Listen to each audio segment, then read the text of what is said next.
Happy Easter weekend, everyone. As you can see, I am making an Easter cake. And so many of you have been asking me how I make these buttercream flowers that I put on my cakes and cupcakes. I thought, what a perfect time while so many of us are staying home, potentially starting new hobbies, is to go ahead and do a short tutorial on how I actually make these buttercream flowers. So today we're actually going to focus on a pink buttercream rose. So first things first, what you need, oh, and by the way, you can get a lot of these ingredients online. So Amazon, let's see, Michael's or Hobby Lobby, any of your favorite craft or cake stores, you should be able to go online and see if they have some of the tools that I'm talking about and just order them.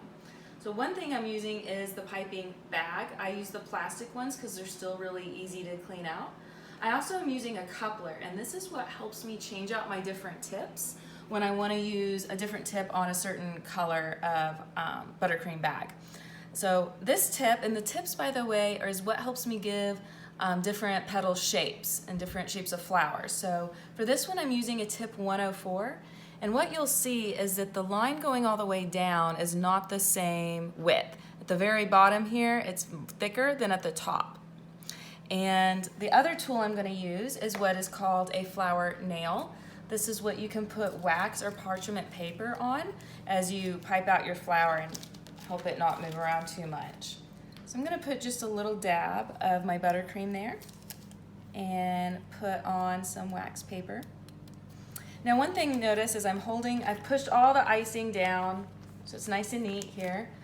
I have an open palm and I'm going to grip it like this. That gives me a lot of leverage in how I'm going to see the flexibility of my wrist, the way I can move to get different angles.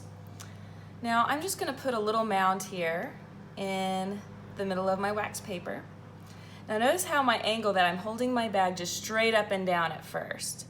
I'm going to come in here and just create like a little half circle. That's going to be my innermost little petal, and then I'm going to start right in the middle of that inner circle and do the same thing and just curve around.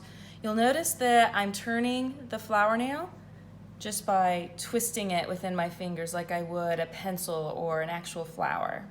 Okay? And I'm going to keep that same angle straight up and down for about 3 or 4 more petals. And notice how I'm starting up and then I'm kind of slanting down as I go around, and that's when it's going to give the dramatic shape of these petals. Now with all flowers, we want it to bloom. Yay, like spring. And so now you're going to see that instead of an up and down shape, I'm going to bring it up a little bit like this and kind of go around more at this other angle here.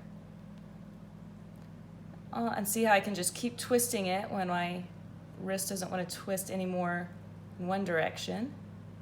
And there is my buttercream flower.